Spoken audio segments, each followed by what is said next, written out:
பம்மாத்து வேலை. விஜய் அரசியல் எப்படி சார் பார்க்குறீங்க? விஜய் இன்னும் வரவே இல்லையே. விஜயின் அரசியல் வருகை குறித்து நடிகரும் பாஜக பிரமுகருமான எஸ்.வி. சேகர் செய்தியாளர் சந்திப்பில் கருத்து தெரிவித்துள்ளார். வாரிசு அரசியல்லாம் கிடையாதுன்னு சொல்றதெல்லாம் சும்மா பம்மாத்து வேலை. விஜய் அரசியல் எப்படி சார் பார்க்குறீங்க? விஜய் இன்னும் வரவே இல்லையே. இன்னும் சார் விஜய் வரலாம், தப்பு இல்லை. ஆனால் இப்போ என்ன ஓட்டு இருக்கோ அந்த ஓட்டுக்குள்ளேருந்து அவர் எடுக்கணும். விஜய் வந்துட்டாரேன்னு தனியாக ஆந்திராலேருந்து ஓட்டு, கர்நாடகாலேருந்துலாம் ஓட்டு இங்கே வராது. அதனால் விஜய் தன்னுடைய கொள்கை என்ன அப்படிங்கிறத தெளிவாக சொல்லணும். அவர் திராவிட கலாச்சார கொள்கையில் இருக்காரா, ஆரிய கலாச்சார கொள்கையில் இருக்காரா, இல்லை எப்படி இருக்கார் அப்படிங்கிறது சொல்லணும்.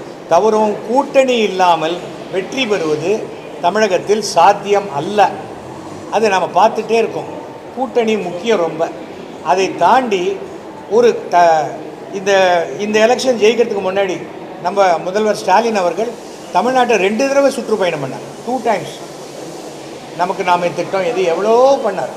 அந்த மாதிரி அவர் முதல்ல மக்களை சந்திக்க போகணும். மக்களை சந்திக்க போனால் அதன் பிறகு தான் நம்ம சொல்ல முடியும். யார் வேணால் அரசியலுக்கு வரலாங்க, தப்பே இல்லை. ஆனால் அவர்கள் மக்களுக்கு பிடித்தவர்களாக இருக்கணும். அது அப்படி இருந்தால் ஜெயிப்பதற்கு. செய்திகளை உள்ளது உள்ளபடி தெரிந்து கொள்ள ரெஃப்ளெக்ட் நியூஸை சப்ஸ்கிரைப் பண்ணுங்க.